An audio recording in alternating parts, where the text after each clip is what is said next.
Hello, my dear friends, and welcome back to the channel.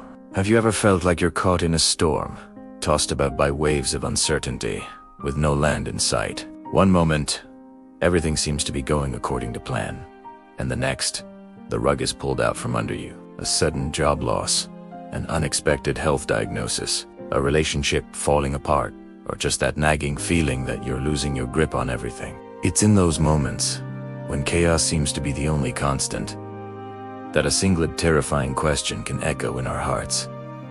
Where is God in all of this? It's a deeply human experience to feel lost and overwhelmed. We plan, we strive, we build, and we hope for a smooth journey. But life, as we all know, is rarely a straight line. It's full of twists, turns, and unexpected detours. When we face these challenges, it can feel like we're navigating a ship without a rudder, completely at the mercy of the tempest. We might start to doubt, to question if our prayers are being heard, or if there's any divine plan at all. We look at the pieces of our shattered plans and wonder how they could ever fit back together. This feeling of being out of control is unsettling, and it can shake our faith to its very core. But I want to share a powerful and reassuring truth with you today. A truth that has been an anchor for countless souls throughout history. Even when your life feels completely out of control, God is still in control.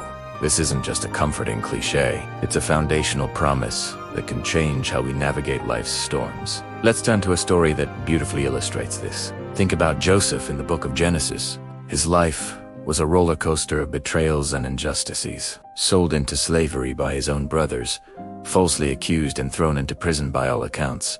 His life was spiraling downwards, completely out of his control. Can you imagine the despair he must have felt, sitting in that dark, lonely dungeon? He had every reason to believe he was forgotten, abandoned by both man and God. He was powerless, his future dictated by the whims of others. It was the epitome of an out-of-control life. Yet, through it all, God was weaving a magnificent tapestry.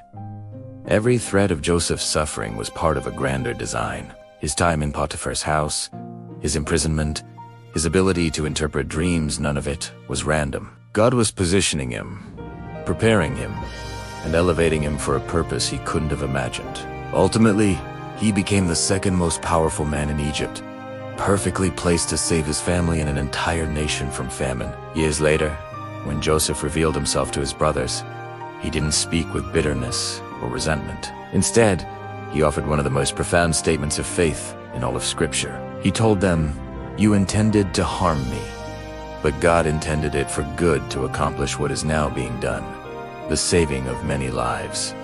What a perspective.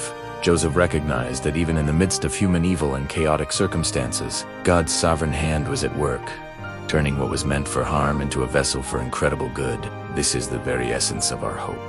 Our limited human vision sees only the immediate chaos, the present pain, the confusing mess. We see the storm, the waves, the darkness, but God sees the entire picture. He sees the beginning from the end. He knows the purpose behind the process. Just because we can't see the path doesn't mean there isn't one. Just because we feel lost doesn't mean God doesn't know exactly where we are and where He is leading us. Consider the words from Proverbs 3:5-6. Trust in the Lord with all your heart, and lean not on your own understanding. In all your ways submit to Him, and He will make your paths straight. This verse is a direct invitation to let go. It acknowledges that our own understanding is limited. We can't always make sense of our circumstances. The instruction is to trust, to actively place our confidence, not in our ability to control the outcome, but in God's faithfulness to guide us through it. It is about surrendering our need to have all the answers and resting in the assurance that He does. When life feels out of control, it's often because we're trying to hold the reins too tightly. We want to be the masters of our own destiny, the captains of our own ships. But faith invites us into a different posture, a posture of trustful surrender. It doesn't mean we become passive or stop making wise decisions. It means we do our part, and then we entrust the results to God. We plant the seeds, we water them, but we trust God for the growth. Think of it this way. A weaver working on a large, intricate tapestry sees the beautiful design taking shape on one side. But if you were to look at the underside, all you would see is a jumble of tangled threads, knots, and seemingly random colors. It looks like a complete mess. Often, in our lives, we are looking at the underside of the tapestry. We see the confusion, the knots of pain, the tangled threads of disappointment. We can't comprehend how this mess could possibly become something beautiful. But God, the Master Weaver, is working from the top. He sees the glorious pattern He is creating. Every thread, every color, every knot has a purpose in His grand design. So, what can we do practically when we feel like everything is spinning out of control? First, we can pray, and not just prayers. Asking for the storm to stop, but prayers that surrender our will to His. Prayers like, God, I don't understand this, but I trust You. Guide me through this. Give me the strength for today. Prayer shifts our focus from the size of our storm to the size of our God. Second, we can immerse ourselves in His promises. The Bible is filled with reminders of God's sovereignty and faithfulness. Verses like Isaiah 41:10. So do not fear, for I am with you. Do not be dismayed, for I am your God. I will strengthen you and help you. I will uphold you with my righteous right hand. Cling to these promises. Write them down. Put them where you can see them every day. Let them be the anchor that holds you steady when the winds of life blow fiercely. Third, we can practice gratitude. Even in the hardest seasons, there are things to be thankful for. The breath in our lungs, a moment of peace, the kindness of a friend. Gratitude helps to recalibrate our perspective, reminding us of God's goodness. Even when our circumstances are difficult, it helps us see the small flickers of light in the darkness. And finally, remember the ultimate proof of God's control in the face of chaos.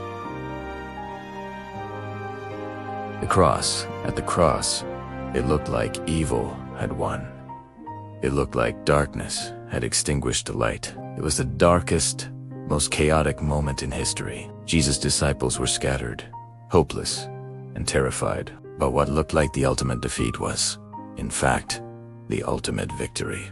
God took the most horrific act of injustice and turned it into the most beautiful act of redemption for all humanity. If God can bring the miracle of resurrection out of the tragedy of the crucifixion, He can certainly bring purpose and hope out of the chaos in your life. So, my friend, if you are in a season where life feels out of control, take a deep breath. You are not alone, and you have not been abandoned. The Master Weaver is still at His loom. The Good Shepherd is still watching over His flock. The chaos you feel does not surprise Him, and it does not thwart His plans. Your story isn't over. He is still working, turning what was meant for harm into good, and guiding you toward a future filled with hope. Trust Him, even when you can't trace Him. He is still, and always will be, in control. Thank you so much for spending this time with me today. If this message resonated with you, please consider liking this video and subscribing to the channel for more content like this. And I'd love to hear from you in the comments. Share a time when you saw God's hand at work in a chaotic situation. Your story could be the encouragement someone else needs to see. God bless you, and I look forward to seeing you in the next video.